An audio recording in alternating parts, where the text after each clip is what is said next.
In the summer of 2002, David Hallbridge and Megan Rowan had plans for a quiet escape.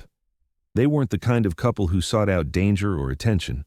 David was a junior architect known for meticulous planning. Megan worked at a veterinary clinic and was described by friends as cautious to a fault. They'd been dating for 4 years, recently engaged, and were finally taking a weekend trip they'd talked about for months, a hike along the Hawthorne Bluff Trail in Coconino County, just outside Flagstaff. It was supposed to be simple, a scenic day loop, a chance to take photos for their engagement announcement, and maybe scout wedding locations near the lookout points. They left early that Saturday morning, July 6th. Weather reports show it was clear, about 88 degrees by noon, with no signs of wind or sudden storms. Megan told her sister she'd call that evening. She never did. The following morning, when no one had heard from them, her parents began to worry. David's co-workers confirmed he hadn't shown up for work Monday.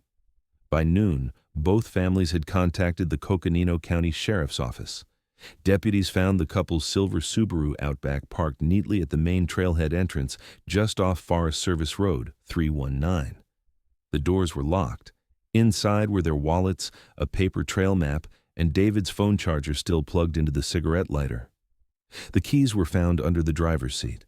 There was no sign of a struggle, no broken glass, no flat tires. It looked like any other parked vehicle left by hikers planning a short day loop. On the back seat sat 2 half-empty water bottles and an unopened granola bar. The trail itself wasn't known for accidents. It was a moderate 8-mile loop skirting narrow ridges with dense pine on one side and steep sandstone cliffs on the other. There were wildlife warnings posted, the usual: snakes, mountain lions, dehydration risks.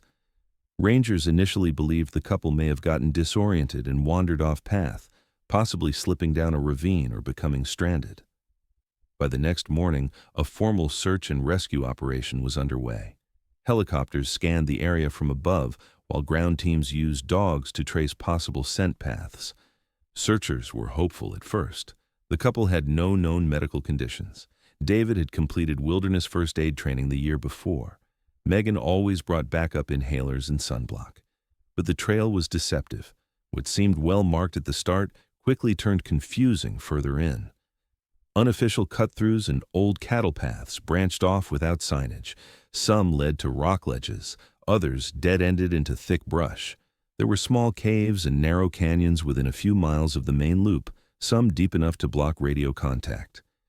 Despite 2 full weeks of coordinated searching, over 60 volunteers at peak, 3 canine units, and thermal imaging support, not a single trace of David or Megan was found. No clothing, no gear, no blood, no bodies. The dogs followed scents that abruptly stopped along dry washes or rocky inclines. One boot print, possibly David's, was found 4 miles in, but soil conditions made tracking impossible. With no signs of wildlife activity or known threats, the disappearance became harder to explain. Theories began to shift. Some searchers speculated they had chosen to disappear intentionally, though family members dismissed this immediately. Megan had just placed a deposit on a wedding dress. David had requested time off for their honeymoon. Others questioned whether foul play had occurred, an opportunistic encounter with a stranger on the trail. But again, there was no evidence to support that. Locals remembered the case. Every year, hikers would leave behind flowers or ribbon at the trailhead. The site became an unofficial memorial. Newspapers dubbed it the Hawthorne Bluff Disappearance. In missing persons databases, it remained open but stagnant. No movement, no leads. The final official report classified the couple as presumed deceased due to accidental misadventure, but there was no closure for the families. Megan's father returned to the trail every summer for 10 years, walking the same loop, hoping to see something that had been missed. David's younger sister collected internet theories and maps, maintaining an archive of forums, rumors, and satellite images. They never stopped looking. They just had nowhere left to look. And then, 23 years later, something shifted, quietly at first. It started with 2 hikers on an overgrown side path not listed on any official trail maps. A path some locals refused to walk. a path they said never led anywhere until it did. They called it one of the most exhaustive search efforts in Arizona history. Within 48 hours of the couple's disappearance, the landscape around Hawthorne Bluff transformed into something closer to a military operation than a nature preserve. The trailhead became a base camp. Tents popped up in the parking lot. Deputies marked maps with red pins. Every ranger in the district was pulled in, joined by forest rescue teams, retired trackers, cadaver dog units, and dozens of volunteers from surrounding counties. Some came with hiking gear, others with nothing more than bottled water and the hope that two people could still be found alive in the heat. They started with the main loop, retracing each leg from the marked trail inward. Dogs picked up a light scent around mile 3, near a narrow switchback that bordered a sandstone drop. They followed it half a mile before losing the trail entirely. Helicopters swept the area in expanding grids, using thermal imaging cameras to scan for body heat among the trees and shadows. They found nothing but rocks, lizards, and heat haze. On day 3, a breakthrough, or what seemed like one. A searcher located a torn backpack strap, wedged beneath a split boulder not far from the path. It matched the description of Megan's day pack: navy blue, mesh siding, a faded Patagonia logo. But there was no sign of the rest of the bag, no zipper, no contents, no clothing. Just the strap, torn clean, almost like it had been cut. It was bagged and logged as potential evidence, but without DNA or other identifying marks, it wasn't definitive. From there, tips came in waves. Some were helpful, most not. A local hiker claimed he heard a woman shouting near Splitjaw Ridge the evening of July 6th, but he hadn't reported it, thought it was kids messing around. A group of ATVers reported seeing a white tent deeper in the forest that weekend. Investigators found nothing there but shredded tarp from an old campsite, years abandoned. The rumors spread fast. People started whispering about mountain lions, even though wildlife officers hadn't recorded a single attack in that region in over a decade. Others claimed there were sinkholes, hidden caves, places that breathed at night and swallowed sound. A more sinister theory surfaced. The couple had stumbled into the path of someone they shouldn't have, maybe a drug runner or someone using the woods for illegal activity. There had been cartel movement farther south, closer to the border, but never this far north. Still, the speculation took root. By day 10, the tone began to shift. Searchers were exhausted. Rangers rotated out. Helicopters made fewer passes. The heat was rising, over 90 by noon, and dehydration was now a risk for the volunteers themselves. There were no new leads, no tracks, no scraps of clothing. The forest, it seemed, had swallowed the couple whole. Tensions rose between the families. Megan's parents, Rick and Elaine Rowan, held press conferences begging for information.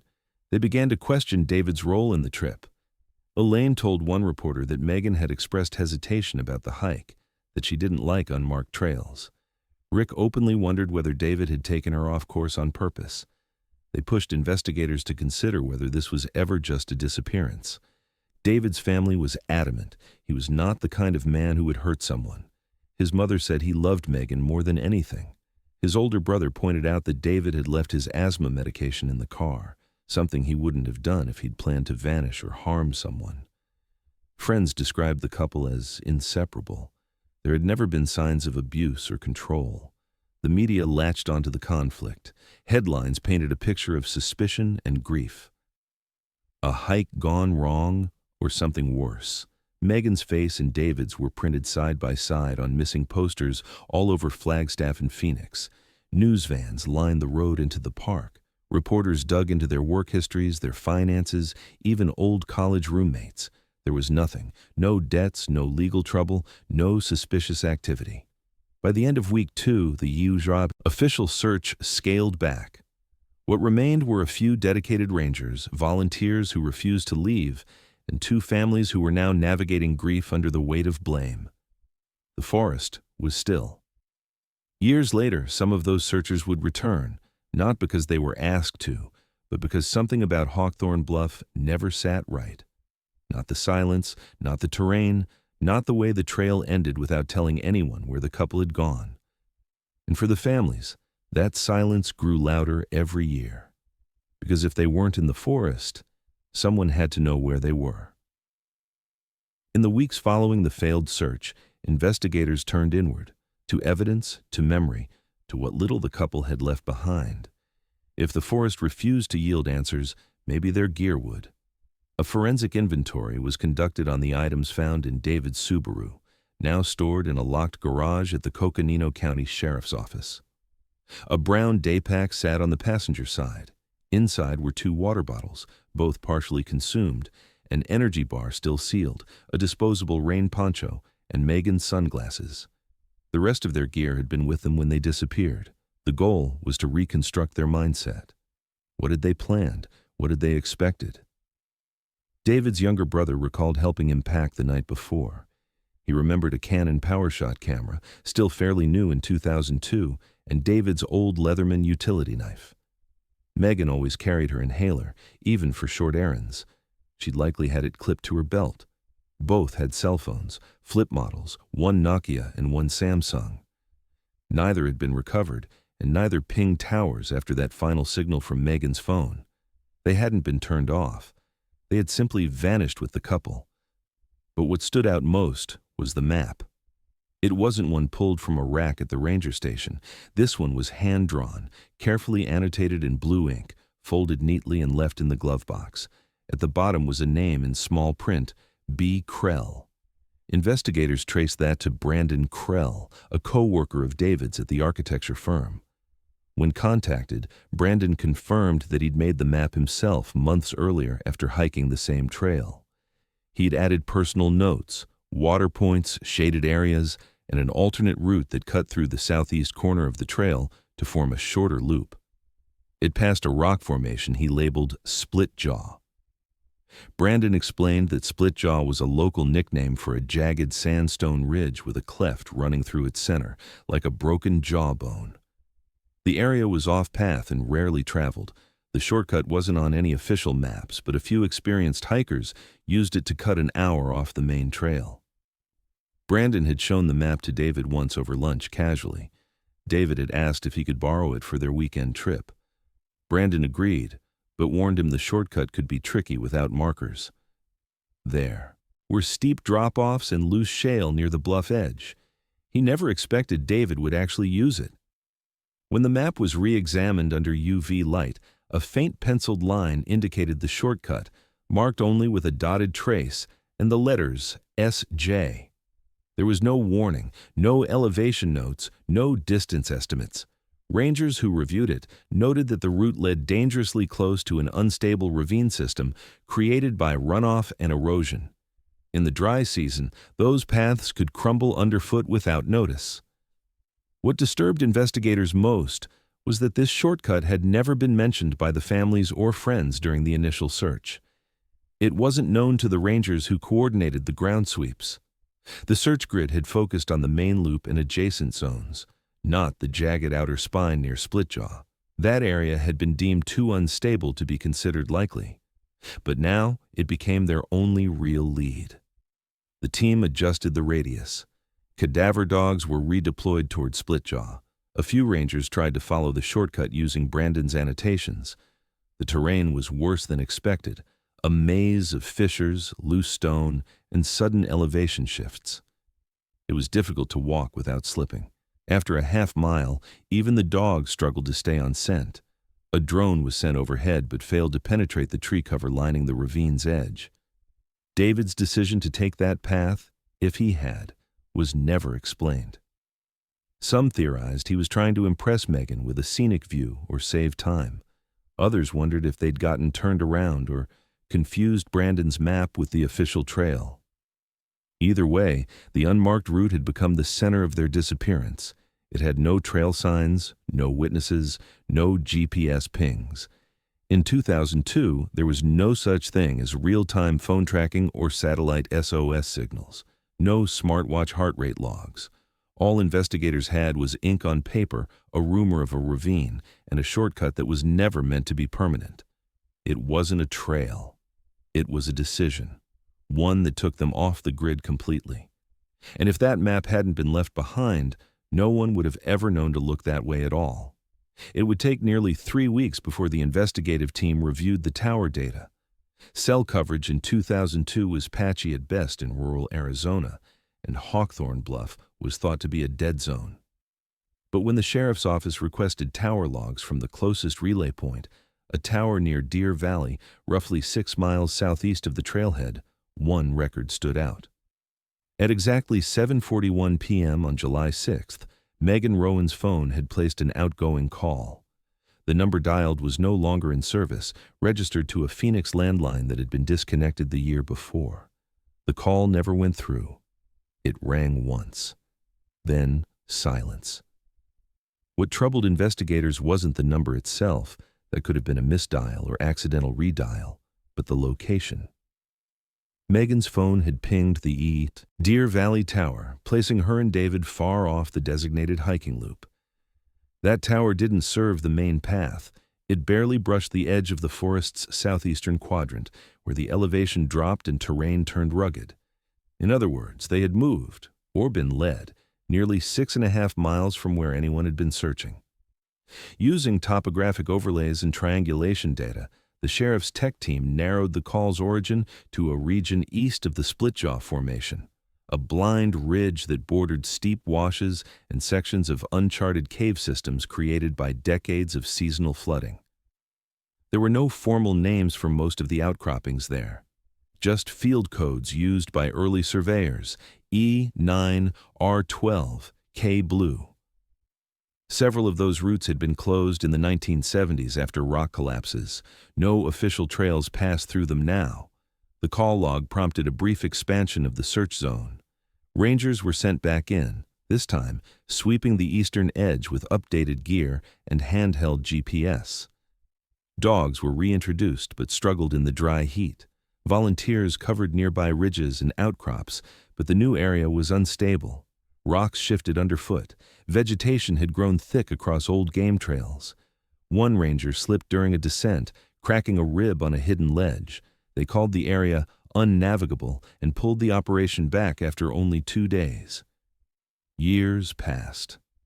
The call log faded from the files until 2015, when a retired wildlife guide named Tom Denton contacted the sheriff's office. He had read an anniversary article about the case and felt compelled to speak.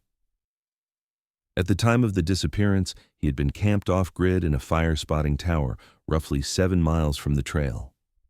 On the night of July 6th, sometime before dusk, he remembered hearing what he described as a sharp, desperate yell. A woman's voice, brief, cut off by the wind. He dismissed it then, thought it might have been kids or maybe the echo of an animal cry. But something about it had stayed with him. Denton's tower, marked D3, had a direct line of sight to the ridge where Megan's phone had pinged. Investigators revisited the data. They began considering the possibility that the couple had become trapped, injured, or disoriented, and that the scream had been real. But no one had searched that far, not in any thorough way. The area was considered too dangerous, especially without exact coordinates. In 2002, GPS access for civilians was still limited. Cell phones couldn't transmit real-time location. Even if Megan had tried to call for help, there was no way for her signal to provide a precise location. They were effectively invisible. The scream, the call, the ridge, they now formed a triangulated zone. It became the new focus of what little private search efforts remained. Over the years, a handful of hikers and amateur sleuths attempted to explore the area, most turning back. A few posted online about strange terrain, sudden drop-offs, or odd airflow coming from the rocks. One hiker claimed he felt the ground breathing. Another said he saw a rusted thermos buried under stones, though he never found it again. None of it amounted to hard evidence, but the unease stuck. That stretch of wilderness carved by water and time had become a void where sound vanished and light bent strangely. Locals began calling it the Ridge. No one mapped it. No one went back. And still, that unanswered call remained in the case file. Logged, time-stamped, one ring, then nothing. A final signal sent from a place no one wanted to go. A signal that hadn't meant anything then, but in the years to come, It would become the exact clue that told them where to start again. It was October 14th, 2007, opening weekend of elk season, when Rick Parnell, a 49-year-old hunter from Williams, Arizona, left the marked trail to follow signs of fresh movement deeper into the brush west of Splitjaw. It was terrain he knew well. He'd hunted the region for decades, but even he rarely veered that far off-grid. The path he followed wasn't really a path at all, just a faint depression where deer had passed in the weeks before, leading between two narrow rock shelves lined with scrub oak and sun-bleached shale. That's where he spotted it. At first, he thought it was an animal carcass wedged in the rocks, but as he got closer, he realized it was fabric, a faded navy backpack caught in a small crevice, half concealed by dirt and pine needles, its straps shredded and seams coming apart. It looked like it had been there a long time. He nudged it gently with the end of his rifle and felt something shift inside. Parnell didn't touch it again. Instead, he marked the coordinates on his GPS and hiked out the way he came. He knew about the case. Everyone in the region did. Hawthorne Bluff, the couple that never came back. By the next morning, a sheriff's deputy and 2 rangers were on site. The backpack was recovered and sealed for evidence. Inside, they found 3 items. An asthma inhaler, sun-faded and cracked, with MH etched in Sharpie along the side. A small, outdated Canon digital camera with a missing battery, and 2 granola wrappers, Nature Valley peanut butter flavor, dated June 2002. The inhaler matched the brand Megan's family said she used. The handwriting looked like hers, small, neat, slanted left. The camera was the same model David's brother had described during the initial investigation. The food wrappers were a punch to the gut. Megan had been known to carry those exact snacks on hikes. The backpack was Megan's, but its condition raised questions. The tears on the straps didn't resemble weatherwear. They looked sliced, clean, almost surgical. The camera's battery had been deliberately removed and wasn't found nearby. Most baffling was the location, wedged between rocks in a natural crevice, partially hidden, behind a sheet of bark and loose stones. It wasn't dropped by accident. It was placed. Investigators reviewed maps from the 2002 search grid. That particular stretch, less than 800 yards from the base of Splitjaw, had been considered too narrow for the search dogs to navigate safely. It had been marked low probability. They had walked within half a mile of the pack, maybe less. Why hadn't the dogs smelled it? The area around the pack was tested. No bones, no fabric remnants, no blood. Just dry soil, disturbed long ago and recently shifted by summer rains. If the backpack had been exposed the whole time, it would have shown more decay. Some began to speculate it had been moved, that it had been stored elsewhere and only recently relocated. Others believed it had remained there all along, protected by the crevice, sealed by nature itself. Theories reignited. Some believed the couple had been attacked, that someone had taken Megan's pack, rifled through it, and dumped it away from the scene to confuse investigators. Others suspected David had staged it himself, dropped the pack to throw off searchers. The families responded in different ways. Megan's parents saw it as evidence of foul play. Elaine Rowan told local media that pack didn't walk itself into a crack and hide. Someone put it there. I don't believe they just got lost. David's family pushed back. They believed the discovery exonerated him. If Megan's backpack had made it that far, then so had she. Maybe they were both alive at that point, trying to find their way back, separated, injured, scared. The bag could have been ditched during a fall or while trying to lighten a load. Investigators reopened the case, but after a week of limited sweeps and renewed press coverage, nothing else surfaced. No new clues, no tracks, no bones, just a backpack, dry and sun-bleached with a girl's initials, some empty wrappers, and silence sealed between the stones. And still, the question that lingered wasn't just where they had gone. It was who or what wanted that pack hidden for 5 years. The backpack discovery pushed the case back into the spotlight, and with it came a renewed focus on what had been missed the first time. Forensic analysts began re-examining every item recovered from David Halbridge's Subaru, still preserved in evidence storage at the Coconino County Sheriff's Office. Among the contents was the hand-drawn map, the one traced by David's co-worker, Brandon Krell, the same map that had first mentioned the unmarked shortcut through the forest. It had been referenced early in the investigation, but never studied in detail. Now, with new attention on Splitjaw and the surrounding area, detectives ordered a fresh review. Under high-resolution imaging and ultraviolet light, a small irregularity was found. Near the southwest quadrant of the map, west of the area labeled SJ, was a nearly erased circle, no, more than the size of a quarter, with faint letters underneath. Careful digital enhancement revealed the faded label, E9. The circle appeared to have been drawn in pencil and then aggressively rubbed out. The surrounding ink remained undisturbed, but that one circle had been intentionally removed. It wasn't a trail marker, it wasn't a water source, it wasn't on any modern ranger map. Curious, the lead investigator reached out to several retired park employees to ask about the code. Most didn't recall anything by that label, but one did, William Tannen, a retired ranger who had worked the northern Coconino district from the late 1960s through the early 90s. When shown the map, Tannen nodded slowly. E9, he said, had once referred to a cave shaft. It wasn't officially mapped on public brochures, but was used internally during geological surveys in the 1970s. The shaft had a history, and not a good one. Tannen explained that E9 had been part of a series of vertical limestone cavities discovered during erosion mapping decades earlier. This particular shaft had partially collapsed in 1974, reportedly killing a surveyor who had descended alone after a rainfall. The shaft was later sealed with rebar and rocks. There were no public markers, and no ranger instructions ever advised visitors of its existence. It wasn't meant to be explored. As far as anyone knew, it was buried, unsafe and forgotten. But now it wasn't.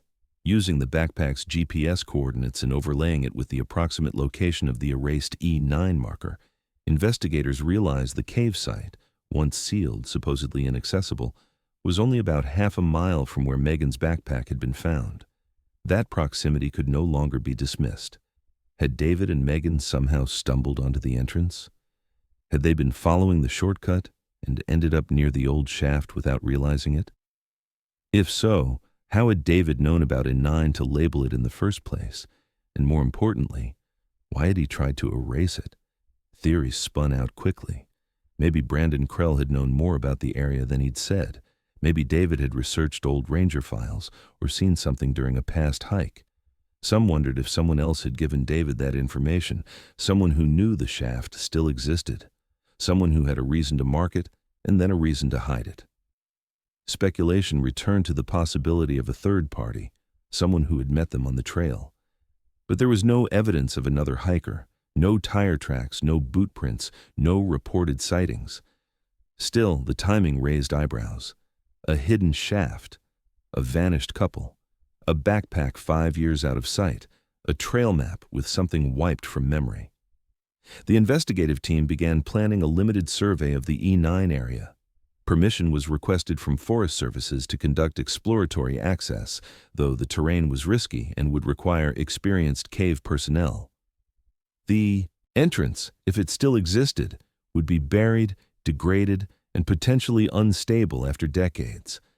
But the alternative, leaving it alone, no longer seemed acceptable. If there was anything left down there, it had been hidden under the forest floor for over 2 decades. And the one person who may have known it was there had drawn a circle around it, then tried to pretend it never existed. It was early spring of 2024 when the first real break in the case came not from law enforcement, but from a pair of hobbyists. Jason Lattimore and Nicole Frey were part-time cavers from Prescott, not professionals, but well-trained and meticulous. The couple had seen online speculation surrounding the long-cold Hawthorne Bluff case, specifically theories about the erased E9 shaft. They weren't treasure hunters or conspiracy theorists. They simply wanted to see if anything remained of a cave entrance forgotten by time and swallowed by the forest. They arrived in late March with basic climbing gear, topo maps, and a week of provisions. The area west of Splitjaw was still difficult to access, requiring a steep off-trail hike across brittle rock slopes and dense underbrush. It was a dry season, which helped, but the terrain still shifted under every step. What they found after 2 days wasn't a gaping hole or obvious cave mouth. It was something far more subtle. Hidden behind a thick veil of scrub oak and centuries of blown-over debris, they located what looked like an old ventilation gap, a narrow cleft in the rock, maybe 12 inches wide, funneling cool air upward. The airflow was faint but constant. Nicole noticed it first, a temperature drop as she passed. They cleared away loose shale and pine litter, revealing the edge of a collapsed opening sealed long ago with crumbling rock and old rebar. The rebar was rusted but still visible, confirming what the old ranger William Tannen had described. It wasn't much, but it was enough to call it in. Jason took photos, recorded coordinates, and hiked out to the nearest ranger station. By April, an official team had been assembled. It included local law enforcement, geologists, and technical cave rescue personnel. The operation was cautious. The shaft had gone untouched for nearly 50 years. There were safety concerns, especially with the original collapse, but after a week of clearing and reinforcing the entry, a small team was able to descend. What they found confirmed every suspicion that had haunted the case. 30 feet down, the fissure opened into a limestone chamber, narrow, cold, and dead silent. It hadn't seen daylight in decades. The walls were smooth in places, jagged in others. Dust layered every surface, disturbed only by the movement of those first responders. Near the far wall, beneath a thin shelf of overhanging rock, searchers spotted fragments of cloth, faded blue and gray. A team member reached down and uncovered something unmistakable. The remains of a hiking boot, partially intact, the heel detached. Inside were brittle bone fragments. Nearby they found a synthetic fleece sleeve and more bone material embedded in the sediment. The chamber yielded no complete skeleton, only scattered remains, weathered, broken, and partially buried by decades of rockfall and runoff sediment. But DNA analysis later confirmed what the families had feared for over 2 decades. The fragments belonged to David Hallbridge. The find was announced quietly. No press conference, no major headlines. Just 2 phone calls to the families and a statement confirming that David had died sometime in July 2002, likely from injuries sustained inside the shaft. But something was missing. Megan's remains were not there. Her backpack had been found 500 yards away. Her inhaler, her camera, her food wrappers, all intact. And yet in the chamber where David had died, there was no trace of her. No bone, no cloth, no jewelry. Teams expanded the search area, probing secondary fissures and smaller tunnels that branched off the main shaft. The chamber had 2 narrow offshoots, but both were filled with collapsed stone, impassable. Cadaver dogs were lowered on harnesses. They reacted slightly to one crevice, nothing definitive. It was just enough to raise more questions. If David had died in that shaft, had Megan been with him? Had she gotten out? Was she injured, lost somewhere deeper? Or had she never entered the shaft at all? One forensic expert noted something else. The hiking boot had been partially wedged under a rock slab, a slab that had fallen inward, not downward. It was as if something, or someone, had moved the boot after David's death. The cave didn't just hold bones, it held silence. It had sat there, sealed and undisturbed, for 23 years. And now, one question echoed louder than the rest. If David died down there, then where did Megan go? The team returned to the chamber 2 weeks later with better equipment, more lighting, and climbing rigs rated for vertical tight spaces. The primary shaft had been stabilized, and attention now turned toward the smaller, darker fissure off the eastern wall, the one that had unsettled the dogs and drawn concern from the forensic team. It was barely more than a crack, but the airflow suggested depth beyond what could be seen. As they began clearing debris and sediment around the opening, a search technician noticed something strange on the opposite wall. About shoulder height, in a faint oval of smoothed limestone, were markings, uneven, crude but unmistakably deliberate. Words. Scratched in with the corner of a rock or metal tool were 5 words. Meg went deep. I stayed. The marks were shallow but preserved. There were no initials, no date, no punctuation, just that line etched by someone alone, likely injured and facing something he didn't expect to survive. Investigators concluded it had to be David. It changed the focus immediately. A geologist on site, Sarah Kent, confirmed what few in the current Ranger Service had known. The E9 shaft had once been part of a multi-level limestone cave system, charted poorly in the 60s and deemed unstable by the early 70s.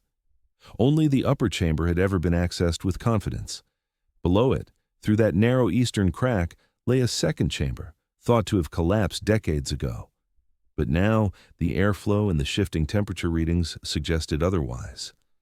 Kent issued a caution, but clearance was granted. After 48 hours of rock clearance and reinforced anchoring, a member of the technical team managed to squeeze through the fissure, belly crawling downward along a steep, uneven slope for nearly 12 feet before the space opened. The second chamber was small, about the size of a walk-in closet, but intact. Dust hung in the air like ash. Every surface was coated in the grime of decades. Near the far corner, wedged inside a natural cavity at shin height, the team found what remained of a jacket, torn, water-damaged, and nearly colorless. Nearby, nestled between 2 stones, was a small silver object, a ring. It was Megan's. Engraved inside the band were the words, "Still yours, D," in David's handwriting. Megan's family confirmed it instantly. It had been custom-made just 2 weeks before the trip. The discovery hit hard. There was no mistaking it now. Megan had made it into the second chamber, but her body was not there. There were no bones, no remains, just that jacket, collapsed against the wall as if she had slumped there, and the ring left behind like an offering. Searchers scoured the chamber inch by inch, every crack, every overhang. Still, nothing more emerged. But then, during a final sweep, one of the rope techs noticed something off in the corner, a tiny, unnatural void in the sediment, almost like a tunnel. He reached in with a probe and hit something hard. It wasn't bone, it wasn't stone, it was metal. A rusted rectangular object was pulled free. The remnants of a small handheld video camera crushed on one side, the lens caked in dust. It had been buried under layers of rock and dirt, protected by chance more than intention. It was bagged and rushed to a forensic technician. Everyone was quiet. It had no power, no screen, but there was a memory card still inside. The implications settled like fog. Someone, likely David, had recorded something down here, something no one was supposed to see. And now, 22 years later, that footage might finally be ready to speak. The digital camcorder looked like a lost cause when they pulled it from the cavity. One side collapsed, the casing warped from years of moisture and cave pressure, the buttons barely intact. But inside, wedged behind a strip of broken housing and layers of compacted dirt, was the memory card. The team moved fast. No one spoke much. It was bagged and delivered, under chain of custody to the Forensic Media Lab in Flagstaff, where every effort was made not to corrupt what might be the last voice of either missing person. The SD card was old, 2 gigabytes, standard for 2002, and worn down but recoverable.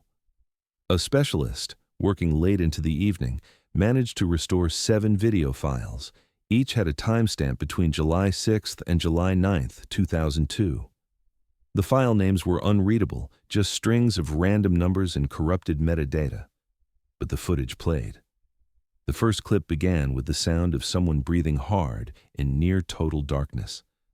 The light from a small headlamp cut across jagged stone and what looked like folded fleece. The camera was tilted, propped against a surface, but then a hand reached into frame and adjusted it. David's face appeared for the first time. His forehead was streaked with sweat and dirt, his eyes wide with fear. "We're still here," he whispered, blinking hard. I think it's Sunday. Megan's not okay." The camera panned toward Megan. She was lying on her side, curled in the fleece, one boot missing, her left ankle visibly swollen. Her eyes were open but unfocused. She didn't speak. David tried to hold it together. He described their fall. He'd found the shaft while trying to bypass the ridge, thought it was a pass-through, maybe even a shortcut. They'd slipped. The rocks gave way, sending them into a chute that dropped them 20 feet into what he believed was a collapsed cave level. They had one phone between them. Megan's. It had a single bar of service, flickering and unreliable. David showed it to the camera. He had tried to call out, but the signal failed every time. No connection, no map, no exit, he muttered. We're under something. Too deep. Over the next few videos, the story worsened. David filmed attempts to climb back up using a rope made from torn sleeves and straps. It failed. Megan drifted in and out of consciousness. She became less responsive, mumbling and shaking. David kept her warm, wrapping her in what was left of her jacket, placing stones around her to trap what little heat there was. The fourth video showed him exhausted, slumped against the wall, trying not to cry. I don't think I broke anything, he said, but I can't breathe right. I think my ribs are cracked. If I don't get her out soon. He didn't finish the sentence. In the fifth clip, David faced the camera again. His tone was lower now, slower. The headlamp's battery was nearly gone. I'm putting her in the warmest place I can find. There's a pocket in the wall, dry, shallow, like a shell. I think it's warmer there. I don't know. It feels better in my hand, so maybe it's real. The video cut to shaky footage of David gently helping Megan crawl into a small rock cavity. She was limp but breathing. He adjusted her jacket, pressed something, likely her engagement ring, into her hand, and tucked a piece of cloth behind her neck. She deserves better than this, he whispered. If someone finds us, tell them I stayed. I stayed with her. I can't carry her out. The sixth clip was shorter. Just David, closer to the lens, trying to stay awake. His lips were cracked, his eyes barely open. I think I slept too long. She's quieter now. It's cold again. I don't know how many hours it's been. The air's getting heavy. He reached over, touched the wall beside him, and closed his eyes. The final clip was just 12 seconds. A single frame of light, a sound of stone shifting, and one last breath. David's voice, almost inaudible, spoke from the darkness. I stayed. The footage sent shockwaves through the room where it was reviewed. There were no lights, no outbursts, just stillness. The truth wasn't glamorous. There was no murder, no cover-up, no perfect explanation. It was two people who loved each other, trapped in a place no one should have found, trying to survive in a world beneath the surface. David hadn't left her. He'd stayed until his body broke and the light died. He didn't record his death, he recorded his decision. And after 23 years, it was finally heard. In the weeks that followed the recovery of the camcorder, forensic teams worked methodically to finalize their conclusions. The remains found in the upper shaft, David's partial bones, his boot, and the torn fleece, were reanalyzed in light of the video evidence. Trauma markers confirmed what was now painfully clear. He had survived the fall, suffered at least 2 fractured ribs, and remained in the cave with Megan until his final breath. Exposure, dehydration, and blunt force injury were listed as contributing factors. His time of death was estimated within 72 hours of their descent, but Megan's body remained missing. Even with the camcorder footage, even with her engagement ring and jacket recovered from the lower chamber, no skeletal remains had been located. That absence gnawed at both families. The final confirmation was still out of reach. The search resumed with new urgency. Now, knowing the area she had been placed in, a narrow cavity David believed to be warmer, teams returned with refined equipment. Ground-penetrating radar wasn't useful in such a compressed limestone environment, so the crew turned to micro-excavation. The space was tight. The air grew heavy with every inch of cleared debris. It wasn't until May 12, 2025, nearly a year after the shaft's rediscovery, that progress was made. One technician, while clearing rubble near the far edge of the cavity where the jacket had been found, tapped something that didn't sound like stone. It was a hollow echo, Under 2 feet of compressed sediment and collapsed limestone, they uncovered what appeared to be a femur, intact, partially fossilized by years of pressure. Over the next 3 days, the excavation exposed a complete skeleton, curled in a fetal position, preserved by chance and geology. Her limbs were crossed, and one hand still rested near where the ring had originally been left. There were no signs of violence, no cuts, no broken bones beyond a single fracture to her ankle, consistent with the injury noted in the video. Her cause of death was determined to be dehydration and hypothermia. It was over. Megan Rowan had died in the exact spot David said he left her. She had never moved. What had changed was the terrain. Small rockfalls over 2 decades had slowly buried her body under shifting debris, effectively sealing her from view. She had been inches away from discovery the year before. The families were notified with care.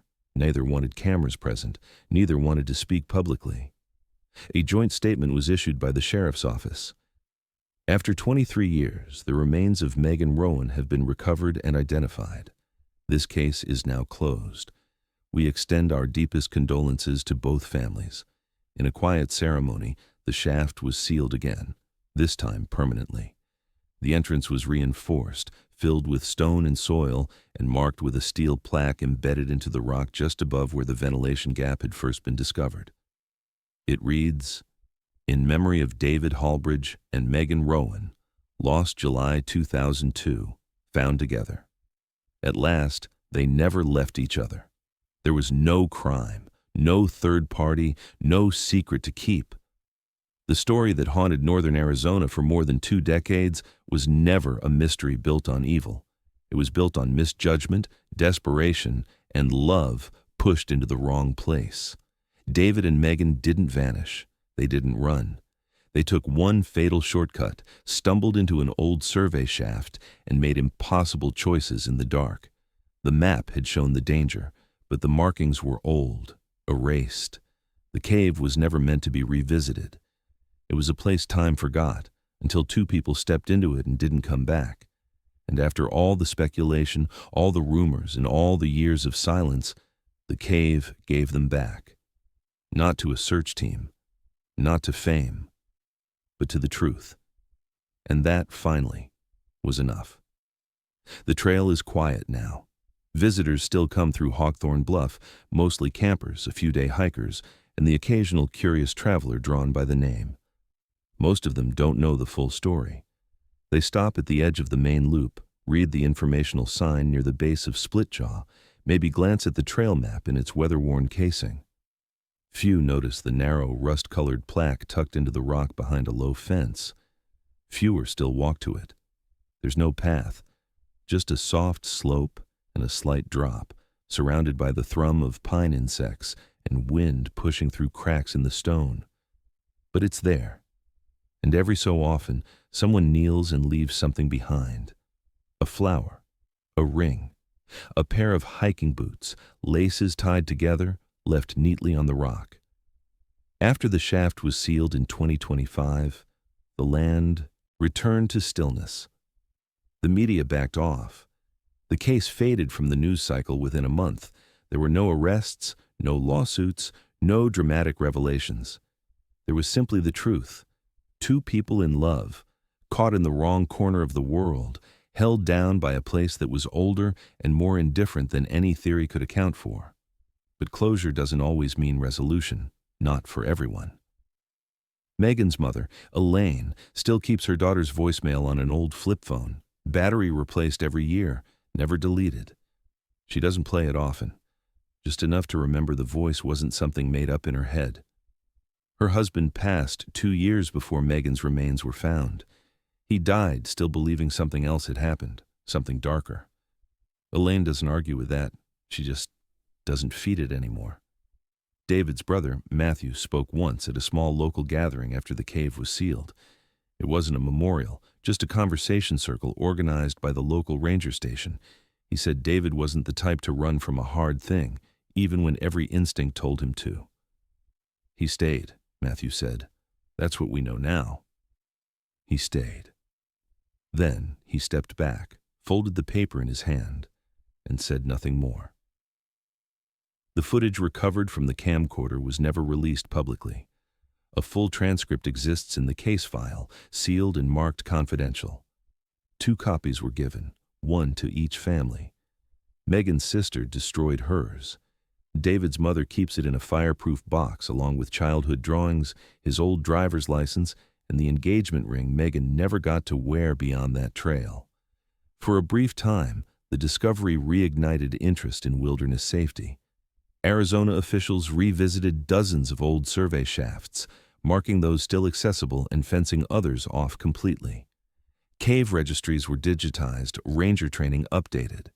But it was bureaucratic, detached. The public's attention shifted quickly.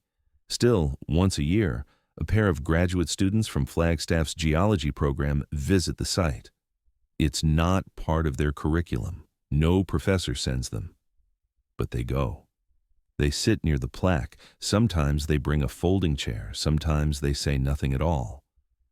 One of them, a girl named Cassie, once posted anonymously in an online forum about what it felt like to stand above a place that had tried so hard to keep its silence. She wrote, "I think caves can listen.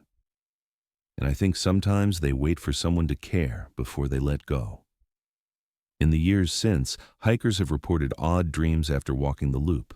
Not visions, not hauntings, just strange images they couldn't explain. One man said he dreamed he was underground, holding someone's hand, only it wasn't his own. A woman described walking along a corridor of stone that kept folding in on itself until she found herself back at the beginning, holding a ring. No one has tried to investigate the dreams. They aren't treated as anything more than echoes of a story that left its mark. The area around E9 is now marked restricted. Officially, it's for geological stability. Unofficially, most rangers advise hikers to avoid it, not because it's cursed or dangerous, but because the cave had its say. It opened once, gave back what it took, and asked to be left alone. In 2026, a woman from New Mexico wrote a letter to the ranger station. She said she'd never known Megan or David, had never hiked Hawthorne, had no connection to the families. But she'd followed the story online. She'd read the reports. She'd watched the faces change in the old news footage from 2002 to 2025. The way grief turned into silence, and silence into something quieter still. In the letter, she asked only one question. What do we owe to the stories that end without villains? The letter was never answered, not because it didn't deserve one, but because some stories, even when told completely, don't give us a lesson. They just leave us with weight, with decisions made in moments of panic, with love that didn't hold up against terrain, with the ache of never knowing how long someone waited in the dark before giving up. The trail still exists. So does the shortcut. It's not marked, but some hikers still look for it, curious to find the path that changed everything. They rarely succeed. The trees have grown thicker, the stones have shifted, the forest has reclaimed its edge. But if you walk far enough and you listen closely, you can still feel it, something old, not cruel, but watching. The kind of silence that doesn't try to scare you. It just reminds you that the earth doesn't owe anyone an answer. It gives back what it wants, when it's ready. And for David Halbridge and Megan Rowan, it finally did.